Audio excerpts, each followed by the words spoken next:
तर मित्रांनो, आजच्या व्हिडिओमध्ये आपण चर्चा करणार आहोत 8 ऑक्टोबर ज्यांची जन्मतारीख आहे, त्यांचं संपूर्ण व्यक्तिमत्व, त्याचप्रमाणे येणारं संपूर्ण वर्ष हे नेमकं कशा प्रकारचं असेल, या संदर्भातली चर्चा आपण या व्हिडिओमध्ये करणार आहोत. सुरुवातीला ज्यांची जन्मतारीख 8 ऑक्टोबरची आहे, त्या सर्वांना जन्मदिनांकाच्या मनापासून शुभेच्छा. येणारं संपूर्ण वर्ष हे तुमच्या सर्व इच्छा, आकांक्षा पूर्तीचं ठरो, हीच आमची सदिच्छा. यांच्या व्यक्तिमत्वाबद्दल सांगायचं झालं तर अगदी साधं स्वरूप असं यांचं राहणीमान असतं. खूप काही आधुनिक राहणीमानाकडे यांचा ओढा नसतो. फॅशनकडे सुद्धा यांचा जास्त ओढा दिसत नाही. सोबर फॅशन करतील किंवा नीटनेटका टापटीप व्यवस्थित राहतील. यांचं व्यक्तिमत्व हे थोडं वेगळ्या प्रकारचं असतं. मुळातच या व्यक्तींना लहानपणापासून थोडंसं संघर्षात्मक जीवन जगावं लागतं. आयुष्यात कुठलीही गोष्ट सहजपणे मिळत नाही.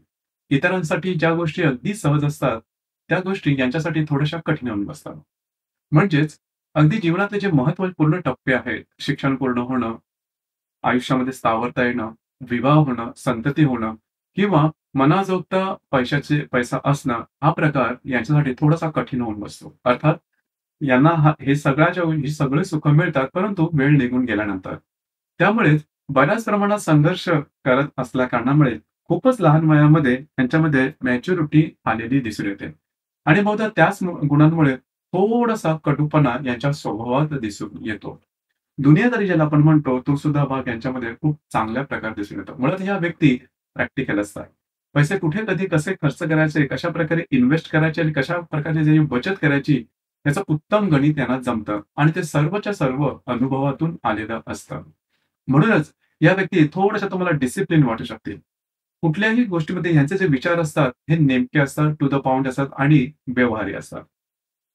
पित्याचं सुख यांना थोडंसं कमी मिळतं. पित्यापासून लांब राहणं, पित्याशी न जमणं, पित्याच्या जीवनात आर्थिक चढ-उतार येणं किंवा पित्याचं सुख नसणं, इथपासूनच्या सर्व गोष्टी त्यांना अनुभवास येतात.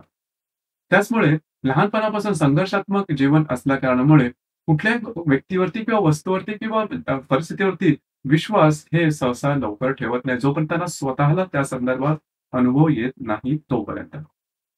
तसं पाहायचं झालं तर ह्या ज्या व्यक्ती असतात, ह्या सरळ मार्गी असतात आणि यांचं बौद्धिक सुद्धा खूप चांगलं असतं. आकलनशक्ती, ग्रहणशक्ती यांच्यामध्ये खूप चांगली असते आणि जीवनामध्ये भरपूर प्रकारचे अनुभव आल्यामुळे त्यांच्यामध्ये एक पेशन्स आलेला असतो, संयम आलेला असतो, वाट बघण्याची त्यांची तयारी असते. कुठल्याही गोष्टीच्या साठी लवकर खुलून जाणं, अधीरता दाखवणं, झटपट गोष्टी करणं, पटापट करणं, हा भाग यांच्यामध्ये तसा दिसून येत नाही. याचप्रमाणे ह्या व्यक्ती रिलेशनशिपच्या बाबतीत सांगायचं झालं, तर रिलेशनशिपमध्ये सुद्धा फार लवकर येत नाही आणि आलं तर रिलेशनशिपचं सुख मिळणं थोडंसं कधी-कधी कठीण होऊन बसतं. वैवाहिक जीवनामध्ये साधारण अशाच प्रकारचा काहीसा अनुभव येतो. स्त्रियांचा समजा जन्म 8 ऑक्टोबरचा असेल, तर यांच्या बाबतीत सुद्धा पतीचं सुख कमी मिळणं, पतीशी न जमणं, पटणं किंवा पतीला काही आरोग्याचे त्रास असणं, अशा प्रकारचे काही अनुभव त्यांना येतात. एकंदरीत सांगायचं झालं तर थोडंसं अनुभव घेत पुढे जाणारी ह्या व्यक्ती दिसून येतात. याचप्रमाणे उद्योगधंद्याच्या बाबतीत जरी सांगायचं झालं, तर नोकरी करणं हे जास्त हितावह. नोकरीमध्ये पण तसं पाहिलं, तर लवकर प्रमोशन मिळणं किंवा पटापट पुढे जाणं, हा भाग यांच्यामध्ये तसा दिसून येत नाही. म्हणजे यांच्याबरोबरच ज्या व्यक्ती नोकरीमध्ये लागलेल्या असतात, त्या व्यक्ती पुढे जातात आणि यांच्या बाबतीमध्ये मात्र तशा गोष्टी होतात. बऱ्याच वेळेस ऑफिस पॉलिटिक्स सारख्या काही गोष्टींचा सुद्धा अनुभव येतो. स्वतंत्र उद्योग करणं थोडंसं कठीण असतं किंवा स्वतंत्र उद्योग करणं हे थोडंसं रिस्की होऊ शकतं. जर का कोणाच्या अंडर जर का ह्यांनी काम केलं उद्योगधंद्यामध्ये, तर ते चालू शकेल. परंतु स्वतःचा स्वतंत्र उद्योगधंदा हे मोठा होणं, हा भाग थोडासा कठीण होऊन बसतो. तसं यांना यांचं जे एकंदरीत यांचं जे डोकं असतं, ते आर्थिक बाबतीत खूप चांगलं असतं. पैसे कुठे, कधी, कसे खर्च करायचे, कशाप्रकारे अर्न करायचे. परंतु नशिबाची जी साथ असते, ती त्यांना ऐन वेळेला मिळत नाही. त्यामुळेच बऱ्याच वेळेस संपूर्ण तयारी असून, संपूर्ण मेहनत करून सुद्धा अपेक्षित यश हे यांना मिळत नाही. त्यामुळे जीवनाकडून हे सर्व बाबतीमध्ये फारसे काही सुखी नसतात. वैराग्य, निवृत्तीची भाषा फार लवकर बोलतात.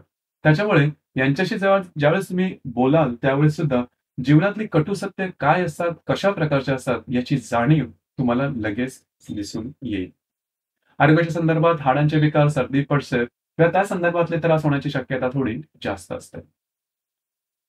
येणारं संपूर्ण जे वर्ष आहे, हे वर्ष तुमच्यासाठी शुभफलदायी राहील. खास करून नवीन उद्योगधंदे किंवा नोकरीच्या संदर्भात काही चांगल्या संधी तुम्हाला येऊ शकतील. जवळ-जवळ एप्रिल 2025 पर्यंत जो कालावधी आहे, हा कालावधी तुमच्यासाठी शुभफलदायी असाच असणार आहे.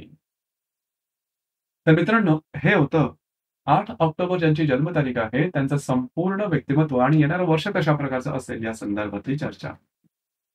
धन्यवाद.